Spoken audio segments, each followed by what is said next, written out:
This colossal stone head bears the face of King Akhenaten, whom some credit with introducing monotheistic ideas to the world. Here, Akhenaten is shown wearing the double feather of Shu, god of air and sunlight. This image with a reference to another god is still early in his reign and represents the time of transition to the new beliefs. A poet and visionary, as well as a king, Akhenaten believed that the disk of the sun, Áton, was the source of all life, and therefore the only god worthy of being worshipped. His abnormally elongated face was probably a deliberate attempt on the pharaoh's part to depict himself as different from all previous kings. In this family portrait, Akhenaten depicts himself wearing the tall crown of Upper Egypt. Its elliptical shape dominates the image, but it is balanced by the curving lines of the king's body. And those lines are echoed in the forms of his wife Nefertiti and their daughter Akhenaten. In return for their worship, the sun sends down rays tipped with hands, which offer only the royal pranks, meaning eternal life. But not everyone was as pleased with Akhenaten as the sun.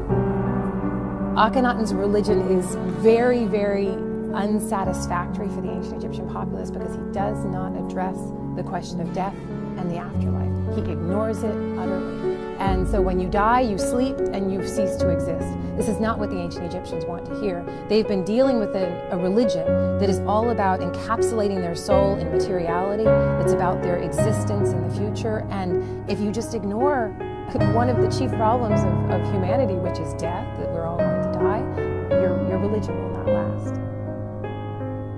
As Akhenaten continued his reign, he became more involved with his religious ideas and he began making more drastic changes.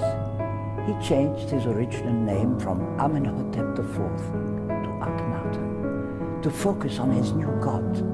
And then he relocated the center of his administration to a place not sacred to any other god.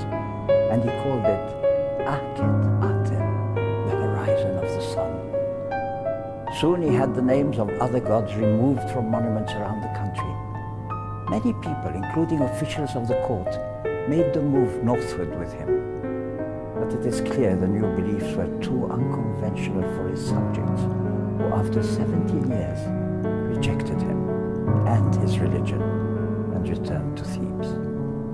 The biggest mistake, in my opinion, that Akhenaten did, that he made the Egyptian to worship the new god through him, is only Áton, the power behind the sun, is giving the hand to him and he's giving it to the people.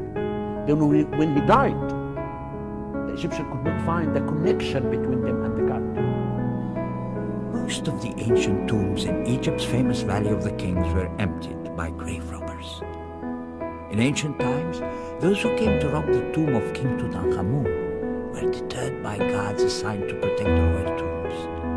And later, during the building of the tomb of Ramses VI, rubble completely sealed off the tomb of Tutankhamun. As a result, when archaeologists stumbled on the tomb in 1922, it had been left undisturbed for nearly 3,000 years.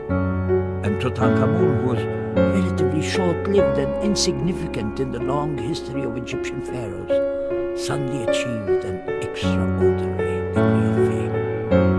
In my opinion, the king that was so lucky, the thieves entered twice in the tomb. But when they were building the tomb of Ramses VI, all the stones came from up down, completely sealed the tomb away from everyone.